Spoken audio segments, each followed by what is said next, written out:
And hello, and welcome back to another Tuesday night lecture here on Zoom with the Mid-Ulster Amateur Radio Club. If you missed us last week, or if you haven't caught the YouTube video, you might have missed a bit of an announcement that we are moving from our weekly Tuesday night lecture Zooms to twice a month now. So this will be the last one of September and also the last weekly lecture series. Our series will continue though on the second Tuesday and the fourth Tuesday of every month. So the next date that we will actually be on and that everyone is free to join us for is Tuesday the 13th of October. And we'll have Peter, who is our weekly attender from a small wee country called Norway, be delivering the presentation, and he's with us this evening as well. All about a very interesting club premises and radio location to native Norway where he is. So we're looking forward to that interesting night that night. So the 13th, we won't be on next week. We'll be on the 13th is our next one, and then the 27th of October. So the second Tuesday and fourth Tuesday of the month, if you remember that. So this evening we have with us Ian, and I always say we have with us Ian and Esther, because one doesn't come without the other, and they're very active within the region here on HF, and it would be a disservice to not mention them both. But Ian and probably Esther as well was going to be talking to us about the Worked All Britain series this evening, and they're very active within the region. So Ian, welcome to another presentation by yourself at the Tuesday night lecture. But maybe you can just start off telling us a wee bit about yourself, what you do, and what were you even doing today? Committed to the hobby. Yeah, Dave, no problem. Well, Esther will be joining us. I think she's just up in the other room, but she'll be down shortly. Mainly because of what we were doing today. So I'll start first of all, just a quick introduction of who I am and what I do. The name is Ian. Call sign GI0AZB, and live up on the northwest of the province, up in the Spurren Mountains, so just outside Dungiven. Terrific to get an invite to have another presentation to you people all. It's great that so many people have dialed in tonight or zoomed in. I suppose we've been in the hobby on and off a fair while, but we've had a break for quite a while, and I suppose most people do that. You maybe join radio, and then other things crop up, and then you do those other things, and then you come back into it again. And it was actually maybe about 6-7 years ago that our youngsters were doing another award, Duke of Edinburgh Skills Award, and very kindly the West Tyrone Club were doing an exam at that time, and we suggested to both our young people, do you want to have a bash at amateur radio? And they did. In fairness, they got their foundation. One of them has went on and got his intermediate, and then things have overtaken them, and they probably will hopefully move on up the exam ladder at some stage, but one of them's working and the other's still studying there. What do I do? Still working away for my sons.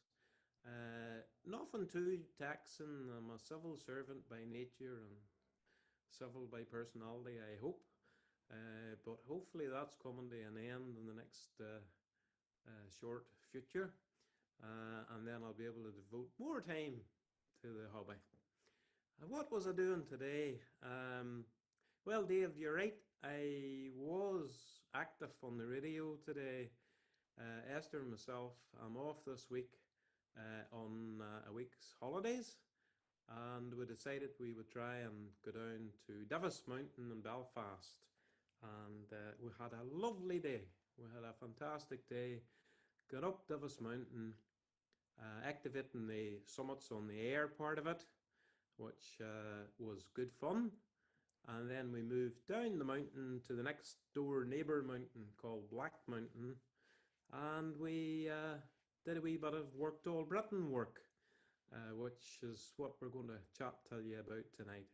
I'm sure everybody maybe, or maybe not everybody has heard of Worked All Britain, but it works better maybe if you ask questions.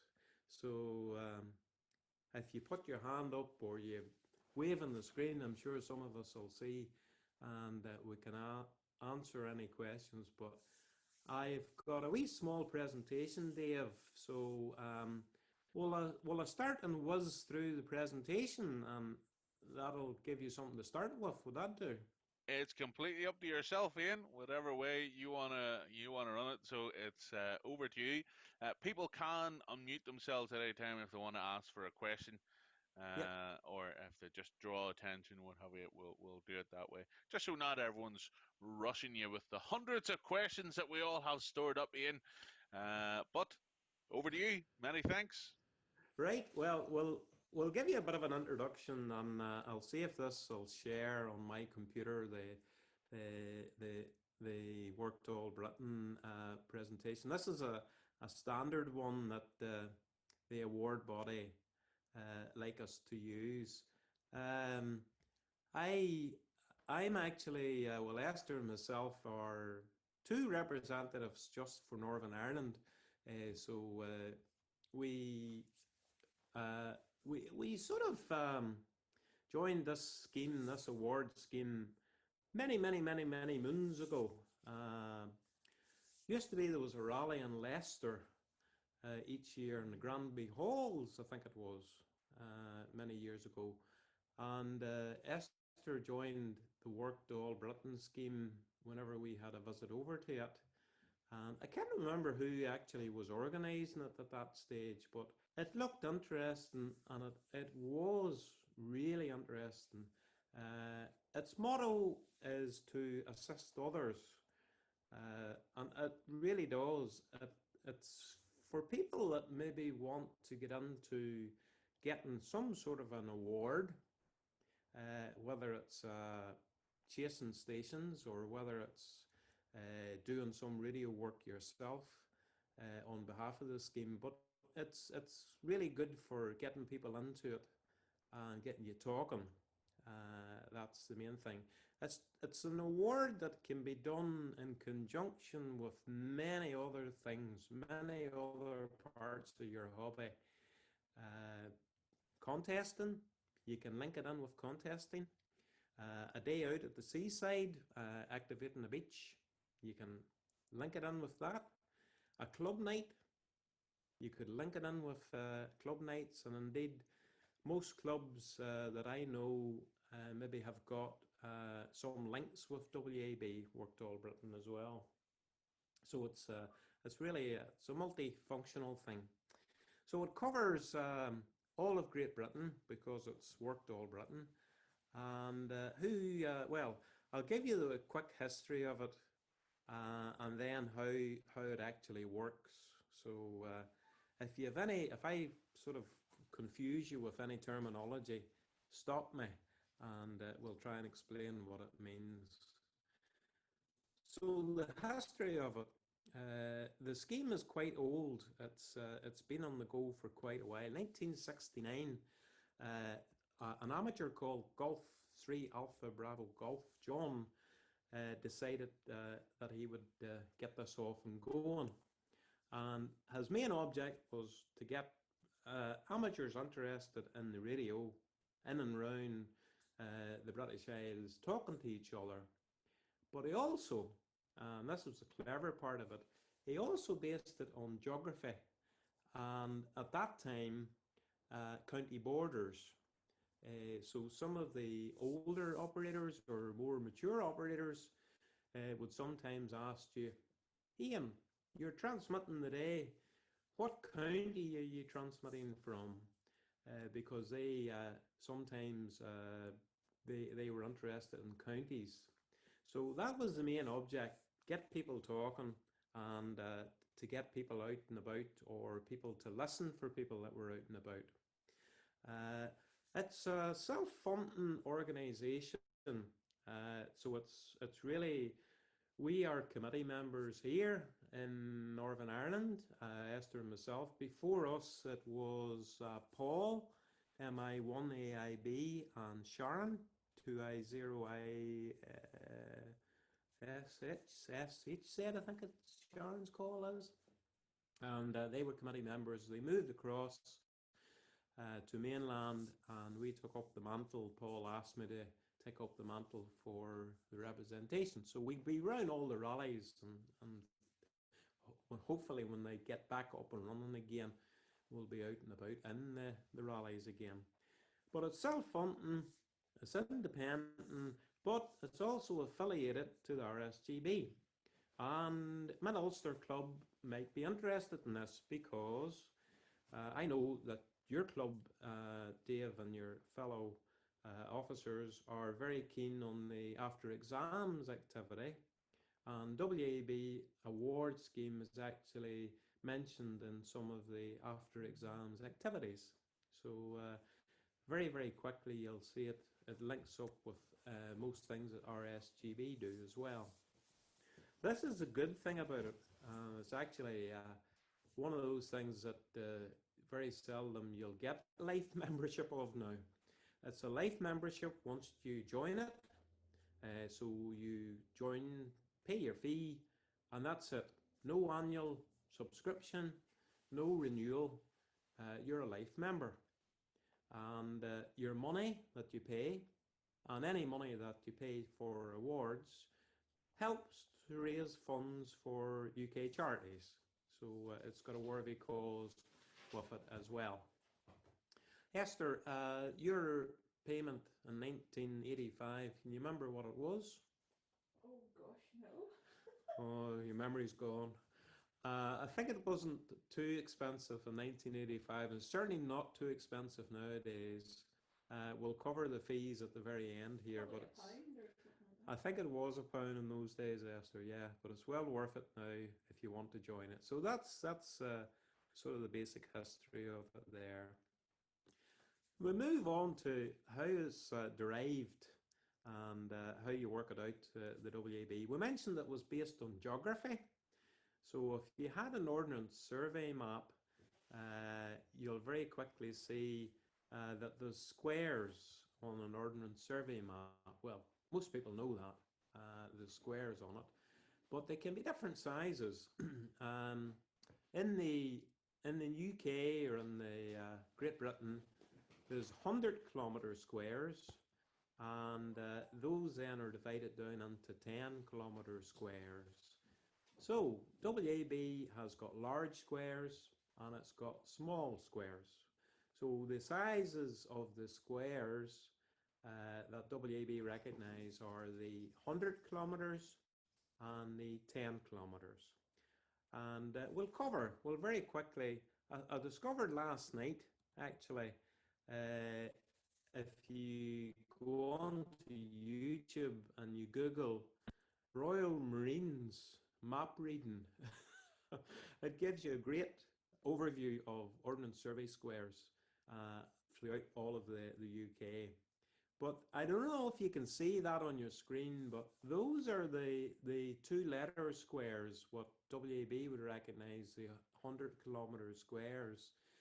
And they start at the top of Scotland, the Orkneys, Hotel Papa, right down to the Channel Islands, the Crown Dependencies, Whiskey Alpha and Whiskey Victor. If you're really astute, what's different about Northern Ireland can you see from the map? Basically, we only have one letter in our 100-kilometre squares, whereas the rest of the UK is two letters. So I'll cover why that is just in a couple of seconds, but that's the difference. If we were giving out our square, we only have one letter, and the rest of the UK has two letters. So that's important to remember. The smaller squares, the 10 kilometer squares, they have two numbers. So as well as the two letters, you also would have two numbers. And they used to be based on county boundaries, but that has been done away with now. So the 10, if you look at that small diagram that has popped up, that was 100 kilometer square, and it's now divided down into 110 kilometer squares. So you can see the two number references just simply by taking the top line and the left hand side line, and those will give you the reference of the 10k square. For Ordnance Survey, on a map, the horizontal line is called an easting and the vertical line is called a northing. Those are what they are recognized as by map readers. So your first number is always your easting, your first digit, and your second number is always your northing. So it's based on the bottom left corner of a square. So if you go down to the bottom left, 0, 0, it's obviously self-explanatory. 0 on the left, 0 on the top. And as you move across the square, it increases. So that's how your squares worked out. But there's easy ways to do it. You don't have to be carrying a map with you. There's now apps that you can download, and they are very, very simple to use on your mobile phone or on your computer.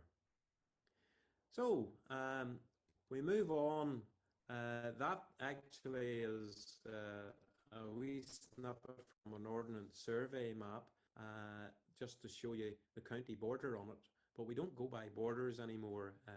We disregard those. We're just interested on the 10k square. So what awards are there? Any number of awards. You can really get an award very quickly. For example, if you were in Northern Ireland and you were in VHF, UHF, after 5 contacts with people in 5 different squares, you've got your first award.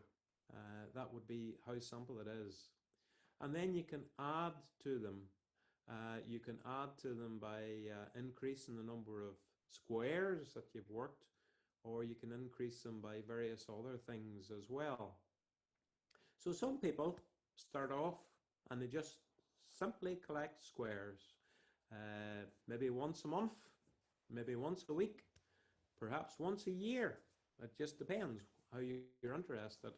And you just work a station, find out where they're at, or if they know they're worked all Britain square, and record it. And you can send that away to the awards manager once you've got a bundle of them picked up, and that's it. Some people don't go any further than that. They just would submit squares.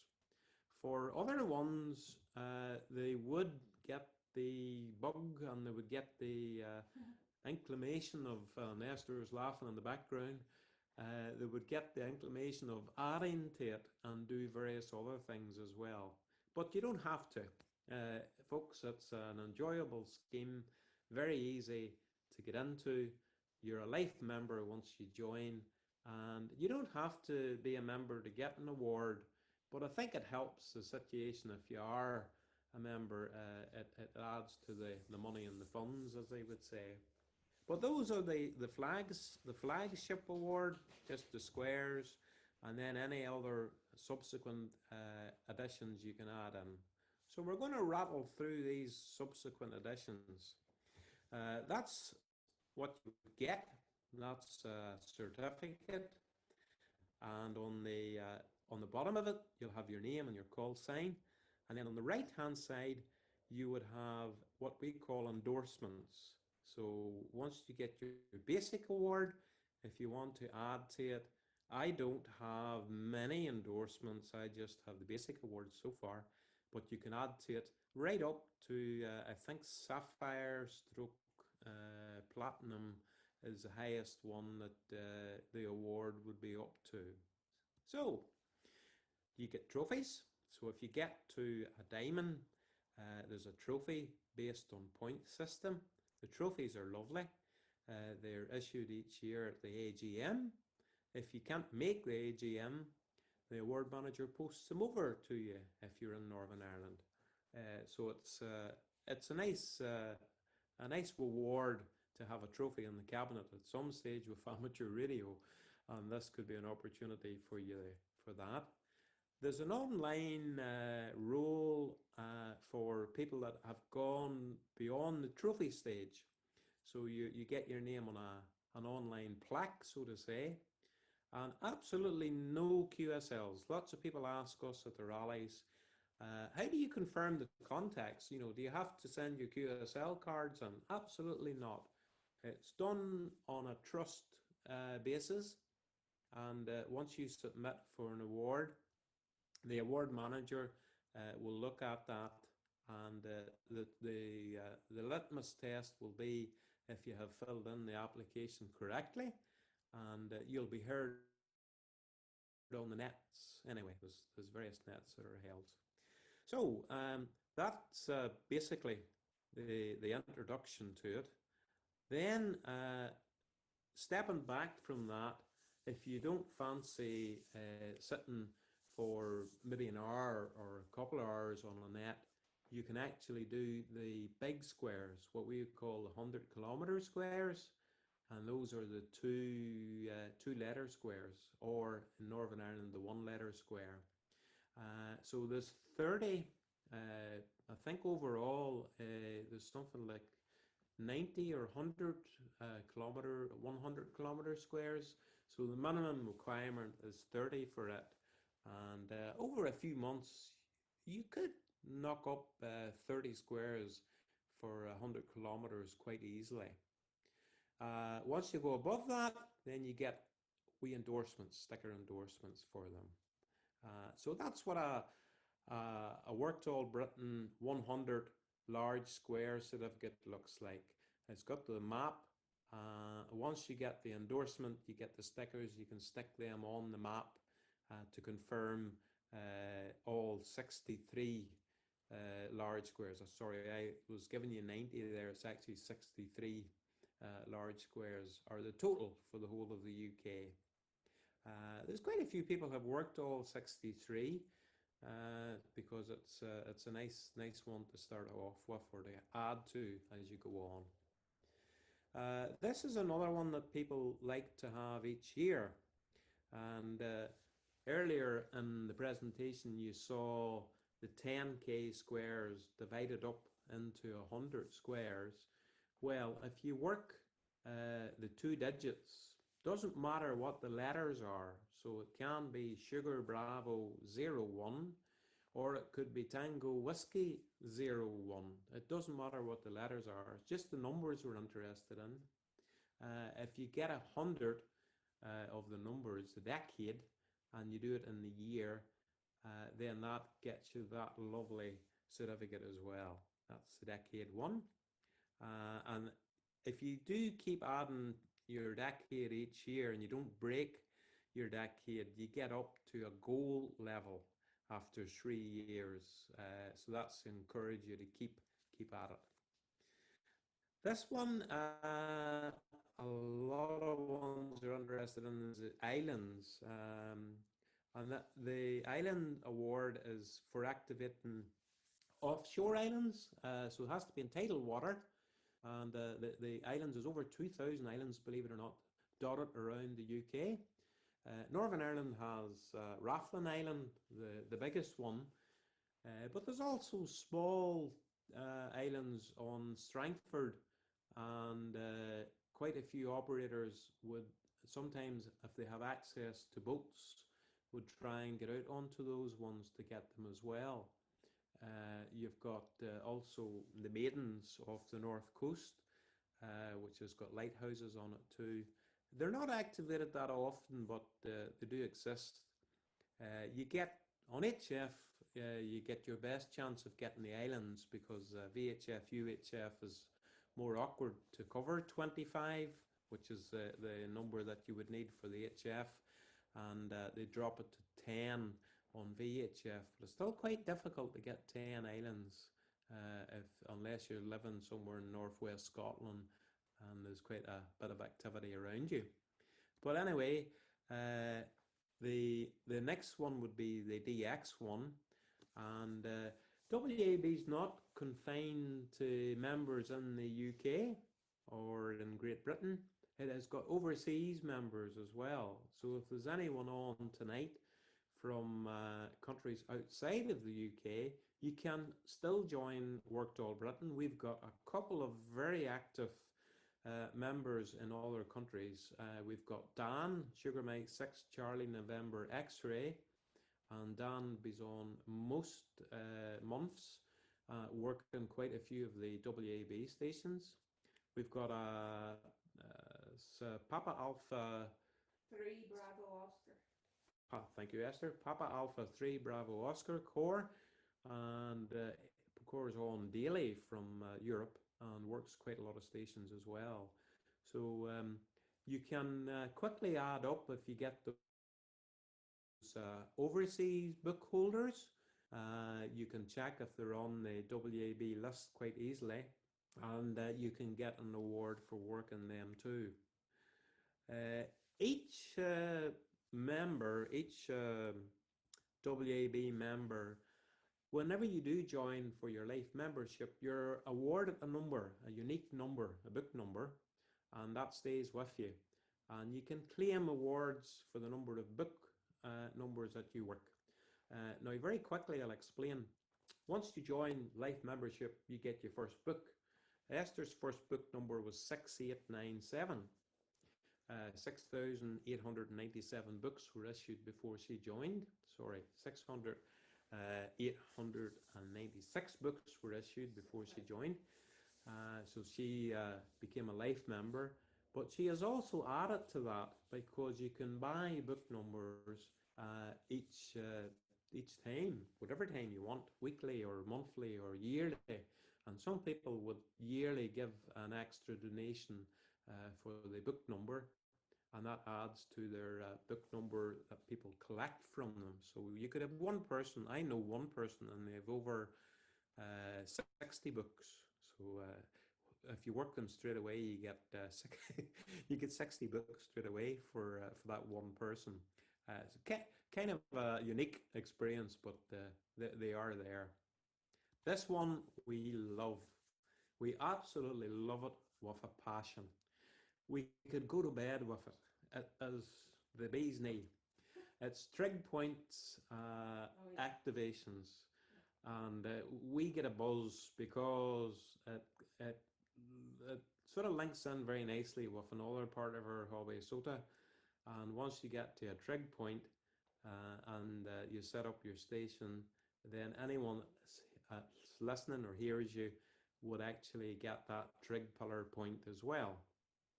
And very, very simply, 15 trigs. If you hear 15 trigs, then that's your first award. And in Northern Ireland, there are hundreds of these pillars. You would be surprised where they're at. And sometimes they're very accessible. They are actually in hedgerows. Sometimes they're not so accessible. You have to spend a bit of time getting to them. Sleeve Donard would be a good example. It's got a trig pillar which is built on the Mourne Wall, but it's a 2.5-hour hike to get to it. But other ones you could pull up beside your car, and the trig pillar's there. You activate it, and away you go again. You have to be within 30 meters, Esther? 30 meters to activate it. So if you're within 90 to 100 foot, that's it. You're activated. But it's it is really a great way to see different parts of the country, and really enjoyable. Special events, we'll not dwell too much on that. If you work a special event station, they don't have to be a WAB station. Any special event station, 20 stations in the year, you get a certificate. That's what it looks like. It's really nice, bright one. And then short-term awards, these run basically in seasons. You could get a winter one, a Christmas one. They really just happen at different times of the year, and people maybe just join them for that particular event. It could be 3 weeks, could be a month, it could be longer. Christmas one's always quite popular because you're always indoors at Christmas time and you're always listening out for WAB people. So that's it. The mobile one is a really good one. This one doesn't cost you anything. So if you do this one, absolutely no money changes hand from you because it depends on mobile and people being active to get WAB going. So you can get an award for activating different squares through your mobile work. You don't have to go to the car. You can drive from square to square. So that's another one. This is a coastal one which was introduced in 2015. So any square that borders the sea, there's an award for that. This is the one you'll be interested in. We would love to get more people involved in this one here. It's the Worked-All GI award, WAGI, and it's unique to Northern Ireland in the fact that the amateurs here sort of came up with the idea for it. It was Paul was in the committee at that time. It kicked off 2017 and it's been going since then, and it's really lovely certificates for it. So any contacts that you have, if you want to go back through your logs from 2017, you would be able to claim a WAGI award, and that goes for anyone that's been living in Northern Ireland or been active in Northern Ireland. And the requirements are very simple. I think it's five. I think it's five is the minimum for VHF. So if you have 5 contacts, you've got the start for the WAGI award straight away. Up to 25, I think gets your trophy, your first trophy. So it's really, really, really good to get that one. This one was in 2018. It was going for gold because their 50th anniversary was on 2019. So they always had one previous to it, and then the actual 50th anniversary. Thank goodness it wasn't 2020, but 2019 was a good year. There was a lot of activity. Band conditions not great, but there was a lot of activity, and there was bonus squares for anything with a 50 in it. We were very lucky because about 300 yards up the road from us is a 50 square, and we could have popped into it and activated it any times. There was no trigs in it, but there was just the square.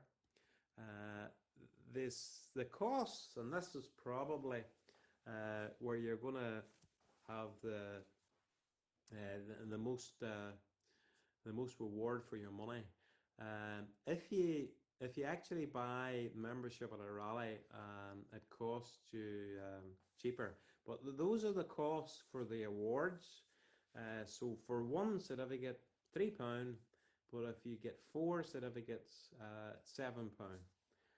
Any endorsements, any stickers after you've got your basic certificate are 50p. So it's not a fortune for an endorsement. And if you happen to get a trophy, the trophies are actually the same price as a certificate. So it's £3 for a trophy. So not an expensive award scheme. It actually costs probably money, but the scheme benefits from it. So we're keen to get as many awards issued as possible. So that's what you'd be doing. We have contests each year as well, and I think there's a contest coming up shortly. Some of these weekends. So the WAB contest, they do go hand in hand with the bigger contests, so you don't have to waste too much time. You can link the two together and submit your log for the WAB one, as well as submitting it for, say, the RSGBDX. So two go hand in hand. Not a lot of people would enter the contest for WAB, maybe a handful. I really think maybe if they get an entry above 10, it's a celebration time, because there's not that many people sort of interested in the contest side of it. But nice certificates for it. I've done a couple of them, and they're well worth having a go at it. So sometimes people ask questions: are there unique squares? Are there squares that are very sought after? And there is one. There's a holy grail of a square, the Oscar Victor Oscar Oscar. So 0, 0. where is it? Right. If you look at the map on the right-hand side of the map, you'll spot the Oscar Victor Square, sort of above Norfolk. There's just a little section of it which touches the land. So how much of it? That's how much of it on an ordnance survey map touches the land. That is tidal. So the sea comes and goes. So sometimes it's available and sometimes it's not available. So you take the tides and you work out when the tide's out and it's available. How do you access it? How do you get down into it? A ladder and a rope. So this was in 2006. They had a ladder and a rope system to get down onto the shoreline. I think you can walk down a path, but then you have to walk up the shoreline to get to it. But it's it's a very hard one to activate. So you need to be really fit. That's the picture from the top looking down and onto the stones. Once you get onto the stones on the sea, on the beach, then you're in the square, the Oscar Victor. So it's activated. Do we have one in Northern Ireland as difficult? Yes and no. Right. We've got one called Hotel 02, and it's in County Fermanagh. So any amateur that's familiar with County Fermanagh, you'll have heard of the Culkey Mountain, the boardwalk, which goes along. It goes along from the Marble Arch Cave and heads across the bog or the peat. Lovely boardwalk, beautiful walk, and takes you then to the base of Culkey Mountain. Culkey Mountain, then, to get onto the mountain itself, the boardwalk becomes a stairway. I think it's actually called the Stairway to Heaven. So the stairway, quite accessible, and you climb up onto the top of Culkey Mountain. So, but once you get to the stairway, the Hotel 02 square is actually a border square. So you turn right and you walk for another maybe quarter of a mile. Was it a mile, Esther? Yeah. Oh, right, okay. It's that long since we have done it. But it's past that wee lake. We took a picture of it. And the wee blue dot on the left-hand side was us inside the square. You can see the Northern vertical line on the map. And the border line is the yellow line. I don't think it's too clear, but it's the yellow line. So it's a bit of a walk, but it's achievable if you want to do it. So Hotel 02 is the one that we have. I think 2016 was the last time it was activated, and it was activated before, but I think the activator came from the Akawindia side and came onto it from Akawindia, which is a wee bit more accessible than going through the boardwalk. But good fun to have it. So if you hear it on, we had a great day that day. Of course, every day we go out as a party day for us. There's no sad days hardly. But we had a great day on it, and we were working away. Esther was working away on it, and yeah, that's my Esther. She was working away with HF, and all of a sudden, this Juliet Alpha station came in, Japanese station, and he was booming in, absolutely booming in, and everybody stopped. Just all the other chasers just stopped transmitting, and we were able to work with Juliet Alpha, and conditions changed straight away, and he was gone again. So it was just sort of a stroke of luck that we actually got him, but it was some fun. It was some fun. It was 5 watts and a long wire. It was a great achievement now. So who do we send money to? I'm just about to finish up in the next 2 to 3 minutes. That's a list of the charities that we would, the committee would donate money to. It has to be sort of a Great Britain wide charity. So you know things like RNLI. Very useful if you're in the Oscar Victor Oscar Square and you need taken off it in a hurry. Or the Macmillan Nurses worthwhile as well. So you have all those different ones. The committee decide each year which ones that they're going to donate to. So it's good causes. How much does your life membership cost? That's a book now. I didn't get this updated. CDs have just finished. We have switched over to USB pen drives. So the CDs have just finished, and you'll now get a book and a USB pen drive. So we'll have to update my presentation for that. If you buy it via post from the treasurer, £7.50. If you buy it at a rally, whenever we do see you, it'll be a fiver. It gives you life membership, and then if you want to add a book number, just each year, some people would buy a book number, or maybe every couple of years, whatever. £3. So £7.50 for life membership, and you'll get your number and you're ready to go. That's us. That is the end of the presentation, so I'll stop sharing my screen, hopefully, and I'm sure you all can waken up now. The big thing now is to ask questions, because I'm sure I have confused you left, right, and centre about squares and big squares and small squares and wee squares and whatnot. And we can tell you a few stories of squares, or what we have discovered when we have done them. So over to you, Dave. Well, Ian, here's a question.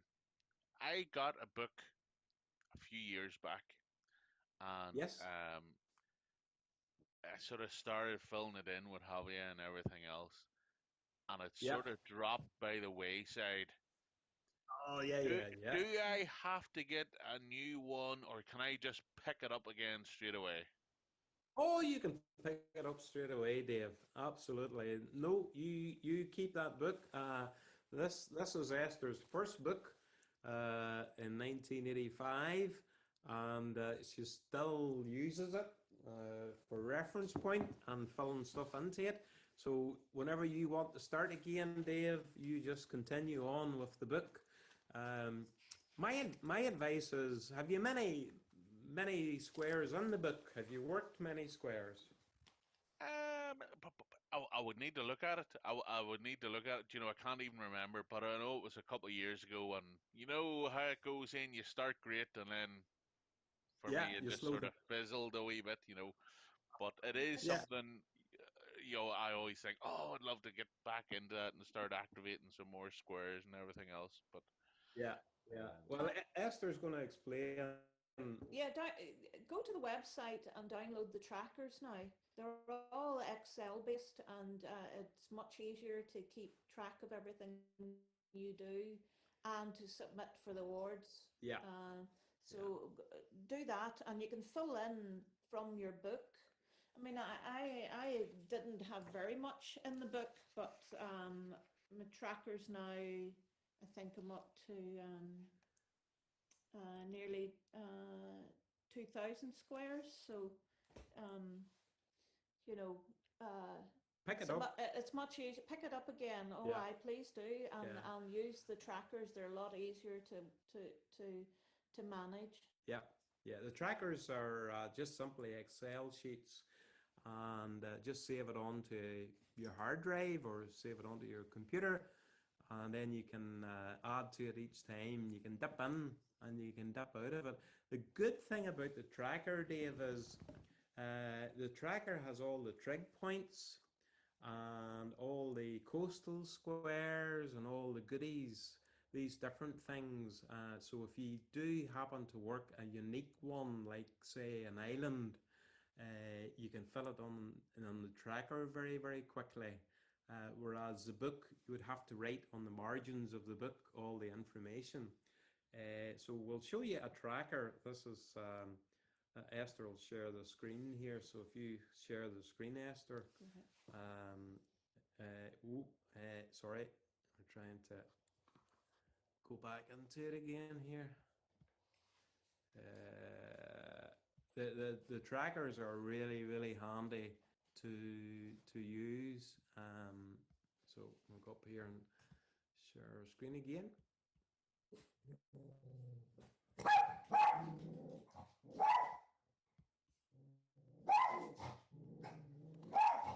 Right, so Esther will give you a wee quick trot through while Poppy shouts.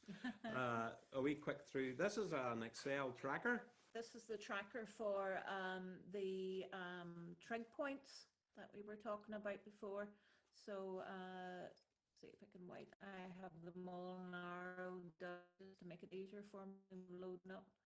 So you can see it describes all the trigs. If there's a SOTA attached, the name of the trig point, and then you can log just for HF, and you can log for VHF, and then I have a mixed one as well. So, and then I have a wee side one for Northern Ireland too. So you can just record in them that, you know, for 80 meters, 60, 40, and then VHF. So that would be my 2 meter and 77s, and then all bands over on this side here. I think that's very complicated looking, folks, but I would just start off with HF and VHF first of all. That's all I did as well, and then as time moved on, I thought, oh, I'm working them all different bands, and you can get different awards for each band as well. So so you were on a SOTA on the weekend, Dave. The square was Juliet 93 from memory. Was that right? Not 90. Can you remember what the square was, Dave? Oh, let me see. Hold on. I did write it down somewhere. 1 second.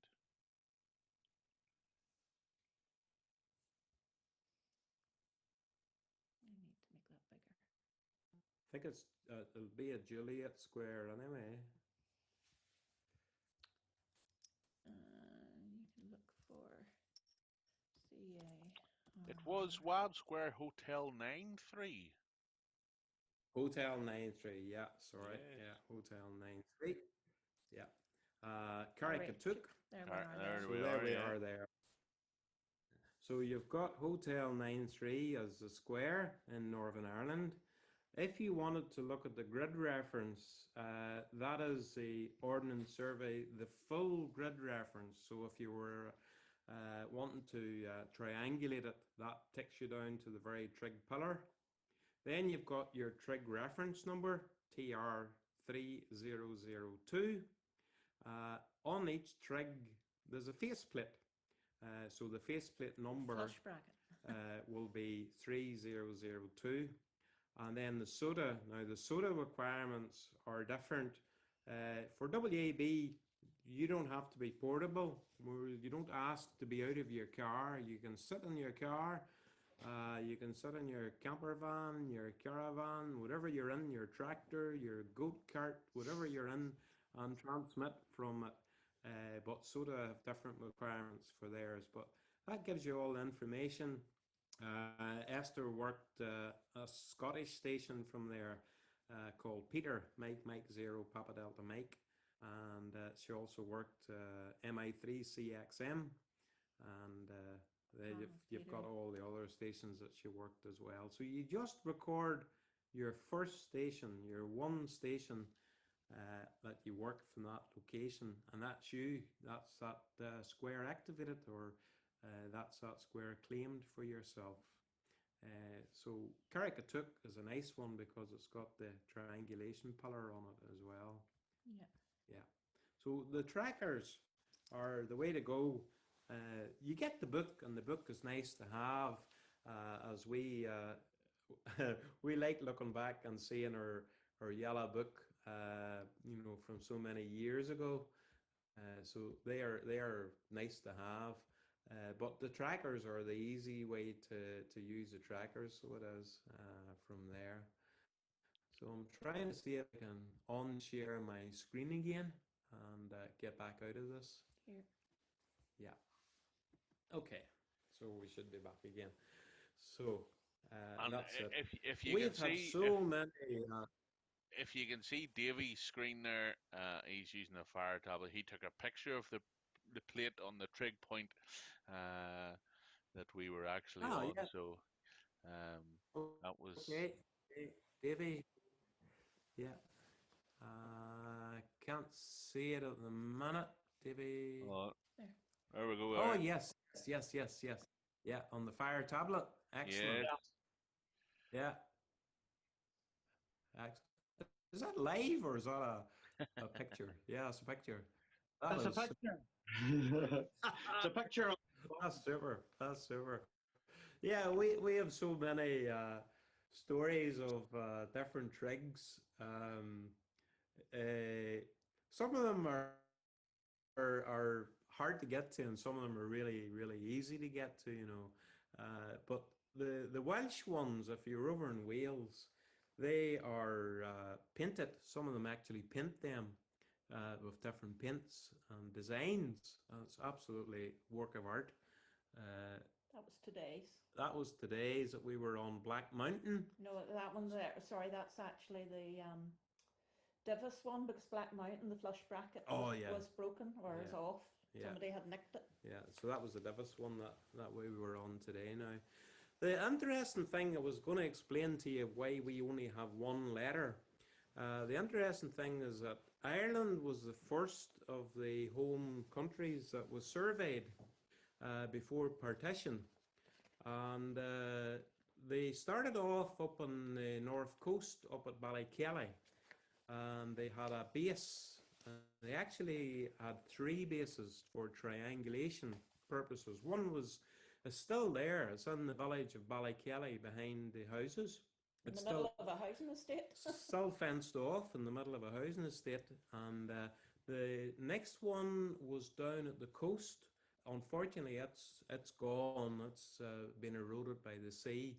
And the third one was towards Limavady. So that's where they started the first triangulation. And then they expanded out from there. And the triangulation pillars were built not always on heights, not always on a mountain, but they were built. And how some of them were built is unbelievable. There's actually, if you go into Ordnance Survey and look for how they were designed and built, there's a good bit of work in one of them. But they were line of sight, and we came across a wonderful farmer in Pettigo, outside Pettigo. We were doing a trig pillar and worked all Ireland. Now, they don't have a trig pillar award, but the trig pillar was on the SOTA that we were on. And the farmer explained to us that he was over 70 years of age, and he remembers as an upper the Ordnance Survey people coming up and his father taking them up on a donkey, and the lights which they lit up to go to the next trig pillar. And that was done in the 1900s, early 1900s, just after partition. So then he remembers them doing another survey in the 60s and 70s, and he took them up not on a donkey but on a tractor. So technology, he said, had changed. The donkey was sold and the tractor was bought. So we took them up on that. And then recently, in the 1990s, the triangulation pillars were done away with. But before they did away with them, they checked the survey measurements using satellite. So again, he had a more modern tractor, and he took the guy up with a satellite receiver, and he said, he described it to me, and it was just like watching satellites for radio amateur. He says, "Sir, this thing was flicking, the needle was flicking up and down, and as soon as it went full scale, the satellite was overhead." And I said, "How accurate was it?" He said the measurement was within 1.5 inches, 1.5 inches of the measurement. So what they did with lights was really, really accurate on some of the trig pillars. It hadn't moved that much in that amount of time. But it's the accuracy of the old way of measuring that, yeah, it was within an inch or so of the satellite measurements was just phenomenal. It's phenomenal. And that was the first measurements that they took in the 1800s, whenever Ireland was the first one to be surveyed. And they starting with those base camps, and they just couldn't get over how accurate the old system was. So we have the one letter because they started off with the one letter, and then Ordnance Survey in the mainland has picked up two letter identification, and it's still you still can get an app. You can get an app on your phone, which will give you two letters for Northern Ireland, but it's the Irish grid that we go by. The Irish grid is the reference that we use. So we're in Charlie 60, and there's only the four letters: Charlie, Juliet, Hotel, and Delta are the four letters for it from there. So it's really interesting, the trig pillars, because you do learn so much about Ordnance Survey and about map reading, etc., on it. And some of them have the screw-in brass connectors where they would have put the rod down the center of the trig pillar with the light on it. So some of them still have the brass connectors on it. Some of them, unfortunately, with the amount of traffic and people that are up on them, they maybe have gone missing or been screwed off and mislaid. But they're nice. They're nice to see. County Fermanagh has a phenomenal amount of trig pillars for some reason. There's trigs everywhere. Close to yourselves, Mid-Ulster, there would be quite a few trigs. There's a unique square just above Mid-Ulster on the Loch Shore. There's Langford Lodge, Airdrum, or Langford Lodge Airfield. There's a square above it, and it's not activated that often because you have to come from Antrim from the north down into it. If you try to access it from Langford Lodge, you're chased because the security refused to let you in. It's just inside the boundary of Langford Lodge Airfield, but you can access it from the north, so that would be a unique one as well. If you had a boat from Loch Ness, you could access it quite easily, so that's an opportunity too. Ian, did you do a square recently up in County Londonderry? That's quite an awkward one to get at. Aye. Blocking traffic and everything, were you? It's not so much awkward. It's about a few yards of a road that's in the north. The square itself is actually Acaundia Square, but it comes into the north for a few yards, and We went up one night and people went mad for it. I mean, they went crazy because there's nobody obviously be's in it that often. And I had to put a message up on the message system for WAB. Please hurry up because we're blocking the road. We're actually sitting in the middle of the road. And the traffic had to drive around us. But it was well worth it. I remember looking at that square one time because it is a rare square that people can activate. Yeah. I do notice that is there a lane on the farmer's house or something, yard or something? I wonder how approachable he would be. Well, I think he would be quite. He actually drove past us the night we were activating and went into that lane. So I would think if we should maybe contact him and say we would love to, do this at some stage. Very, very. It's kind of on the border of it. Yeah, it's kind of on the border of it now. But if you're keen to do it, certainly approach him, Philip. It'll be. Well, I was keen to worky, but it was otherwise occupied too, so I couldn't worky when you were on it, unfortunately. Yeah, the nets are on. With the band conditions being so difficult at the minute, the 80-meter net would be the most popular one unfortunately, for mobile stations at the minute. So 3.760 LSB, 3.760 LSB would be the 80-meter WAB net. 7.160 is the 40-meter WAB net. 7.160. Now, if 40 meters is good, it is really good. You can get a lot of contacts. But the 80 meters, the net is really, really good. The net controller is always looking for people to join in. And the net controllers will either be Phil or Jeff, some of the old hands, and they really are very keen to bring you on if you want to come in. And it's not a long conversation, the WAB. It's very short and sharp. You give your call sign, give you a square, and a signal report. Now, be very brutal with your, no, not brutal's the wrong word. Be very quick with your signal report. Don't say, oh, you're 5.7, oh, you got up to 5.9, oh, you're 60 over. Stick with one signal report. 5.9 would be adequate. We were not sort of cutting down numbers here, 60 over, whatever. 5.9, 5.7, 5.8, 3.3, 4.4, whatever. And that's it. Once you've exchanged signal reports, that's your QSL. So all the signal reports aren't 5.9, 5.9, 5.9 no? No. At the minute on 80 meters, Philip, it's 3.3 or 2.2. It's usually 3.3, 4.4, 2.2.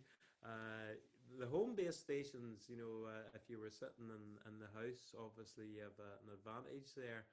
But the conditions now are just not as good as they were 2 to 3 years ago.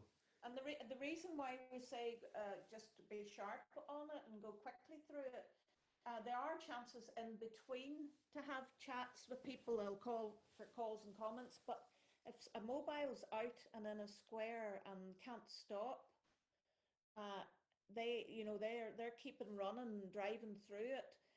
So if there's a big net, the people at the bottom never actually get working the person that's in the square if everybody is sort of dawdling. Yeah. So just give the reports and then move on to the next person. And then once they're out of the square or whatever, and then people will be called on for calls and comments, and then you can have your chat or work the other people on the net or whatever. But it's very good that way. But the reason why they do want you to be quick and sharp on it is because to try and let everybody get the square before the other person drives out of it or the band changes, which is what happens at the minute. Yeah, the band can Thank you, Esther. Thank you, Esther, for bringing that up. I'm one of them that was given many points and locations driving in the West Country in particular, and up years gone by, right the way up to the north of Scotland. And it was very frustrating when you had a couple having a nice little chat, and you were sitting on a square, on the side of the road, and you're thinking, well, I don't know, tachometer's going, and you know, how much longer have I got, sort of thing. So it is important that if you're working with mobiles, that you know the mobiles have not been rude, but sort of have priority over the chat. Yeah. That's all I've got to say. Thank you very much for the talk this evening. I've got to go. I've got some poultry to put to sleep. Well, they should be in bed, but you never know. And switch on the electric fence. But yeah, I'm sure I've worked both of you in different times in the past. I must have done. I started off when it was counties and you had the same square in both counties. Yeah. Yeah. Very, very Yeah. useful. That's what Yeah, I had one of my books was 10413. I found. Wow. Ah. You're one of the early ones, yeah. Yeah, well done, Ken. Yeah, it's quite a long time ago. So anyway, I wish everybody a very good evening and thanks very much. I must go and I'll be back in a fortnight. And if I don't work you on 80 meters. Okay. Bye for now. Bye, Ken. Thank you. So, Dave, back to you. Any other, as a good point that Ken made there, the mobiles take preference even over a portable, which you find strange sometimes if you're portable on a mountain and freezing to death. The mobile is still the most important person because they're moving and they're covering a lot of ground very quickly. But back to any other questions because Yes, Jeff had his hand up there. Go ahead, Jeff. yeah. Yes, thank you. Thank you very much for a lovely lecture. That was excellent. I'm the proud possessor of a WAB book from 1987. Brilliant. Yes, and I lost it. And I lost it for quite a number of years. And it wasn't until we moved here that I actually found it. But way back then, they didn't have CDs or memory sticks. What's actually on the CD, and can you buy the CD separate from a book? Over. Yeah, Jeff, you can indeed. You can buy a USB pen drive separate from the book. On it is all the trackers, Jeff. So you have all the Excel sheet trackers on the USB pen drive. You also have basically what's in the book, the information and history of WAB as well. So it's a bit, it's a bit of a duplication there. But the trackers, how do you claim the awards, who to send it to, etc., is all on the USB pen drive. What I'll do is, Jeff, I'll get a wee list of what's on the most modern one, and I'll post it on to the Mid-Ulster site for you, and then that'll give you an idea, if it's worth getting the USB drive. I don't think they're that expensive. I think they're selling them for £4 or £5. It's quite cheap now, but I'll get a list of what's on it and post it on the Mid-Ulster site for you, Jeff, if that's helpful. Thanks very much indeed. That's great. Yeah. I think it was because so many computers nowadays come without the CD drive now that they decided to change over to the USB pen drive, and they only got it organized in February, and they were hoping to get the first ones out at the Blackpool rally in April, and of course then Blackpool fell by the wayside, so unfortunately that was it. We would love to get some more WAGgy activity. We've got a few stalwarts. John down in County Down, 2I0FIP, would be very active on WAB. Trevor up in the northwest, MI5TCC, would be out mobile sometimes as well. But we'd love to get some of the home-based stations active too, and you don't have to be on every day. It's squares maybe that people never realize that they're in. For instance, if you were in a 20 square at the minute for the year 2020, that gives extra points for some of the awards. Isn't that right, Esther? Yeah. Yeah, so if you're in a 20 square, Me too in Northern Ireland. Juliet 20 and Delta 20. Delta 20 at Slamish Mountain are the only two 20 squares. So if you're living around Brasheen, Buckna, Ballymena, or Juliet 20, From the Mourns. down that direction, you Well, not even that. It's right down on a beach. yeah, you'd be well sought You have after to go as well. portable for that one. But if we could get a bit of interest going on WABs, particularly for the WAGI, because I think there's quite a few members that have been on tonight here actually contributed towards WAGI's birth, and it would be nice to get a few WAGI squares, people claiming the award for the WAGIs as well. Ian, someone's just asked here on the chat, is there a link to a site to register for Work to All Britain? Where do you register? What's the website? Yeah. We'll pop that up for you here now. The WAB website had a bit of an attack by a virus a few months ago, so they've actually No, it's back to the usual website. They've actually got it up and running again. So I'll give you the link to it, and it would be good because all the all the information is on that for you as well. On that, we had the price of the USB pen drive. For new members, the WAB book USB key package is $7.50, and if members want at rallies, at rallies it's £5. I don't see the price for the. I think if you're buying it, you have to pay $7.50 then for it if you're buying it by post. No, I'll check with Dave. We'll check with the awards manager if there was a package just for that on its own. I'm going to share the screen again here. I've given the link for the WAB website, but I'll share the screen here for you as well. That's the website there. Down the left-hand side, the information here, that's basically what I have told you tonight. You know, it gives you all the introduction, the history of it here. It gives you all the books, a guide, and then the frequencies for the nets. So in here you'll see down at the bottom, I think it is, all the net frequencies. That 1985 is the top band frequency. I think it's changed slightly. So anyone that's on top band after 9 o'clock at night, there's quite a few ones congregate on it. This is the most popular one at the minute, 3.760. That's the net frequency for 80 meters there. 2 meters, we're not worried here. We'll work in anything. So any frequency for 2 meters there. How do you join? There's a membership form here. So whenever you click that, it'll download to your machine, the membership form, and then you just send that off to the membership secretary. The email's on it as well.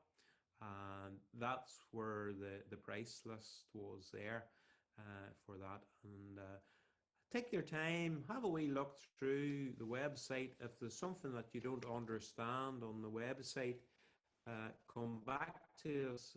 We're only too happy to help with any queries or questions that you have. This Sunday, because it's the DX contest, is on this Sunday.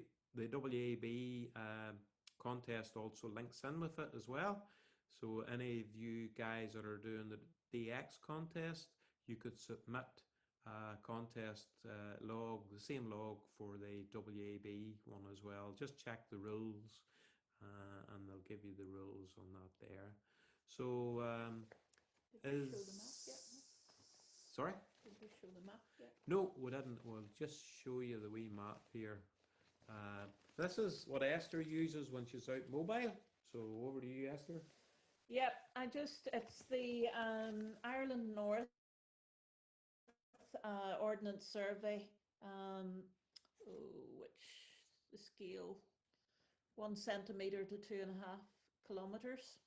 And whenever we're out mobile, I do have the wee tracker to tell me which square I'm in, but this is just very handy to know which ones you've activated and which square you're actually in. And it's just to help when you're on a net, you can say, well, I'm going to, because the tracker won't tell you obviously what square you're going to next, but just find out what road you're on here, and then you can work out, you can tell them, right, I'm going to Delta 05 is the next one, or whatever. Because then people know if they've already worked that square, then they'll not hold up the net by working you as well. They'll just they'll know to just bow out of that one.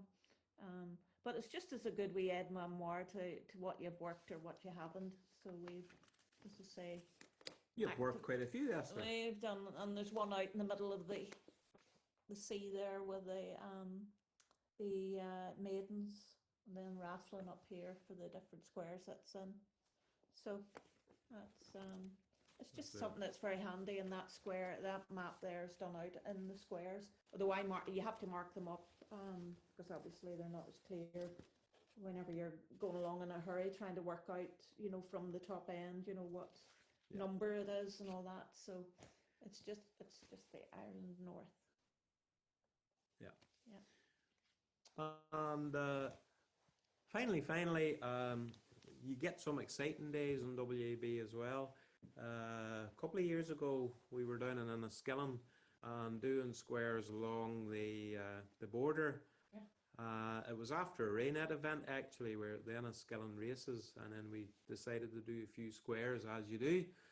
And Esther was on 40 metres, and there was a Mayday call came in from Wales, so the rest is history, because the net stopped, everybody just stopped again.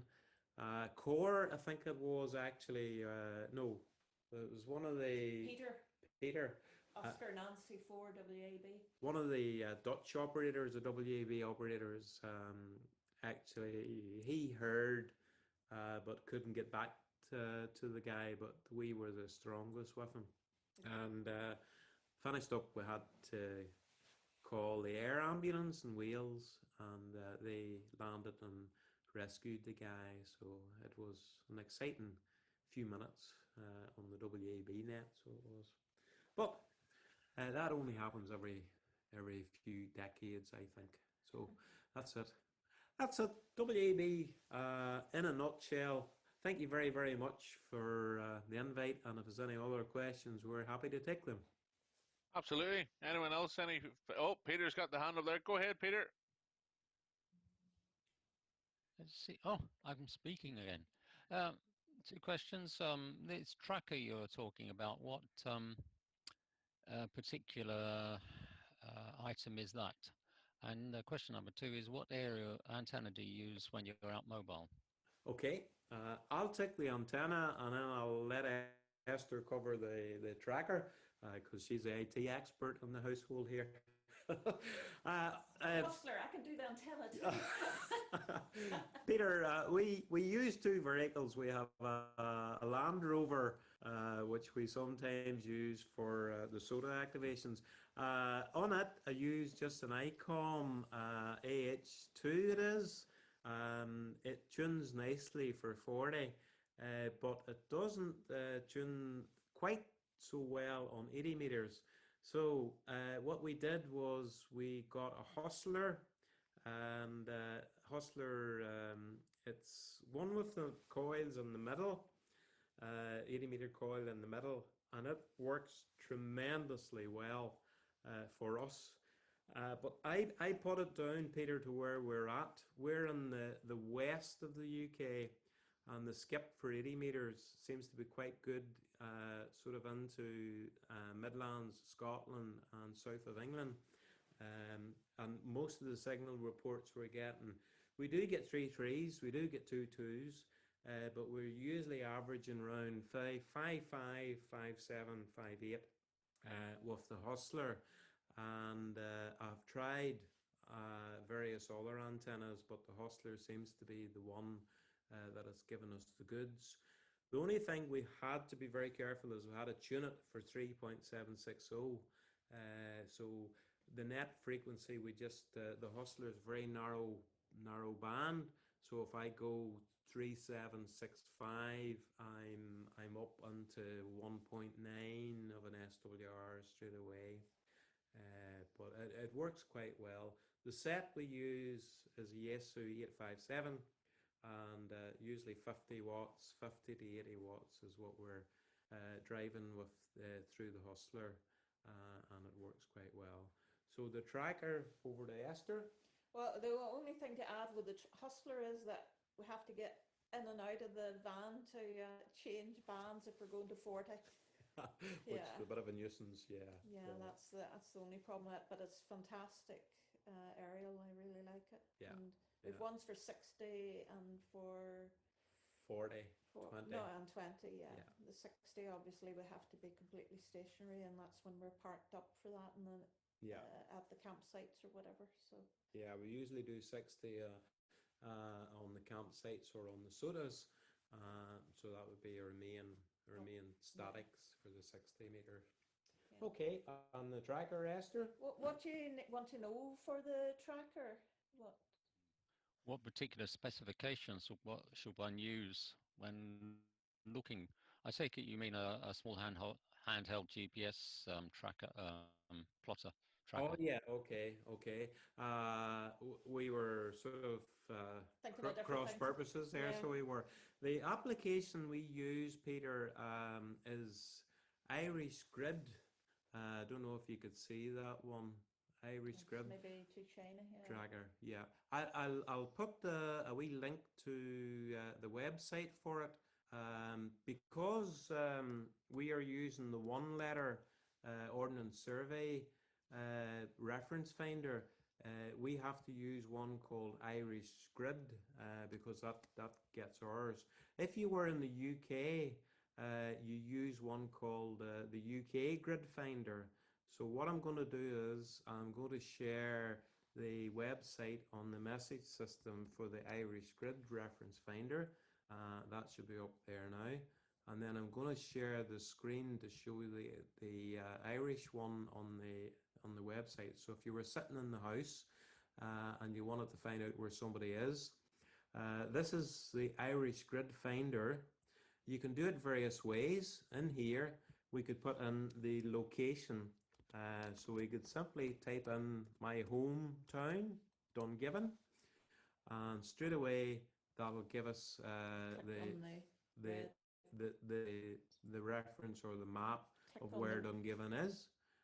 If I click on Dungiven here at the bottom of the screen, you'll see here this part here. I see. Yeah, where you're getting the yeah. You can also click on the wee marker, and that will bring up. Oh, sorry, that will bring up everything as well. And if you wanted to, what I do is find out where the trigs are, plot them on, put in the grid reference up here for a trig, and then it'll take me to it, and then I transfer it out onto Google Maps and mark it up in Google Maps as well. So it's just another wee added thing for you as well. If I could just show you, that's the full OS reference here, but we only go by the 10K squares. Remember I said WAB goes by 10K. So you take the first letter 6 and then the first letter 0 because this is a 10 digit reference. We only want the 10K square, so it's Charlie 6 0, Charlie 6 0. Okay. Now, if we were going to go to UK, if you want to find out the UK one, then we would go to a different UK grid finder, and it's very handy if you want to spot where someone's at. So if we go to the grid reference finder. This is a UK one. Same idea, we can put in a location or a postcode. So say we go to York and we click it. Straight away it'll go to the center of York, and then the referenced Sugar Echo 65. Sugar Echo 65. So that'll give you the reference straight away. And if you want as well, you can just click anywhere on the map, and it will bring up right there as well, bring up the points as well. So if you see somewhere along the street that you know's bordering another square, then you can actually go in very accurately and put right on the house where the person is. Yeah. You know, and get their grid reference that way as well. So they're very handy. But then if you're out traveling, the apps for the phones are the best for the travel. For them. I see that. Yes. Makes a difference to using a straightforward GPS receiver. Yeah. But you have to remember it doesn't really show you there very clearly, but some of them, if you use the grid reference finder app and you accidentally use the UK one, the mainland, the GB one, it will bring you up Charlie 60 on this one is showing NV87. And we've heard people, you know, that haven't quite understood the system here, giving that out as the locator. This wee one's handy. It shows you actually both the Charlie 60 and what they would say would, if you extended the GB grid reference system over here, it would be NV87. Yeah. But there are ones that one shows is for both. But you have then the one that's just the Irish grid, that one, and that does. Yeah, because the Northern Irish grid is skewed quite a lot compared to the OS grid. Yeah. And it still goes, you know, pre-partition. It's still, I mean, it's all Charlie Delta. You know, the whole thing is the old system. Weird histories we weave. Yes, indeed. The WAI, okay, thanks. The WAI, the IRTS runs the WAI scheme. Yeah. And you can get a book and awards for them, but you apply for that all straight through the IRTS. Yeah. It's a lot simpler. There's not as... They only do squares. Yeah, there's not as many awards with WAI, but we both hold WAI numbers as well, because we do a lot of SOTAs and Echo India too. And they're more expensive, and they only send out a PDF, whereas WAB sends out a printed certificate. And gives trophies and things. That's the main difference, really. But I've done one of the first award on it. There's not as many operators in Echo India, I suppose, chasing squares as there would be in the UK, you know, from that point of view. But lovely scheme. We just love it. You can have it so simple, or you can have it complicated. So complicated that you can't understand it. But keep it simple, as I was saying. Okay. Anyone else? Any questions there for Ian or Esther about Worked All Britain or anything at all there?